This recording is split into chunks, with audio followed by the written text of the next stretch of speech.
বেসরকারি বিশ্ববিদ্যালয়ের শিক্ষার্থী এবং প্রাক্তন শিক্ষার্থীরা আবারও এক হয়েছি আমাদের জুলাইয়ের সহযোদ্ধা শরীফ ওসমান হাদির উপর গুলিবর্ষণের ঘটনার প্রতিবাদ জানাতে এবং এই অপরাধে যারা জড়িত ছিলেন তাদের বিচারের দাবিতে।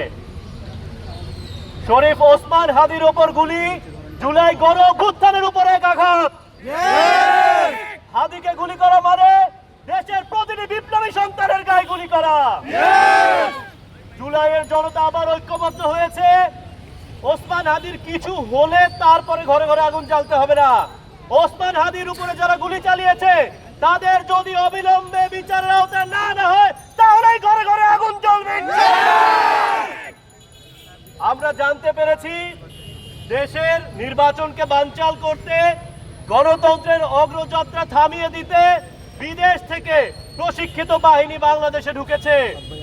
আমরা সেই বিদেশি অপশক্তিকে বলে দিতে চাই, যদি বাংলাদেশের গণতন্ত্রে আঘাত আসে, বাংলাদেশের সার্বভৌমত্বে আঘাত আসে, তাহলে আমরা তাদেরকে শান্তিতে থাকতে দিব না।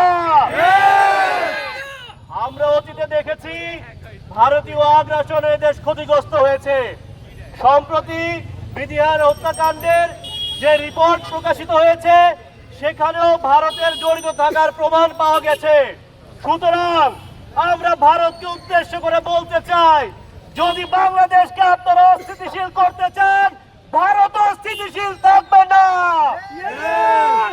পলাতক আওয়ামী সন্ত্রাসীদের উদ্দেশ্যে বলছি, আপনারা যদি দেশে ফিরতে চান তাহলে আইনের হাতে নিজেদেরকে তুলে দিন। আপনারা আত্মসমর্পণ করুন এবং দেশবাসীর কাছে ক্ষমা চান। কিন্তু যদি আপনারা সংঘাতের পথ বেছে নেন, যদি শরীফ ওসমান হাদির উপর জুলাইয়ের যোদ্ধাদের গায়ে গুলি করেন, তাহলে এই দেশে আর কোনোদিন আপনাদের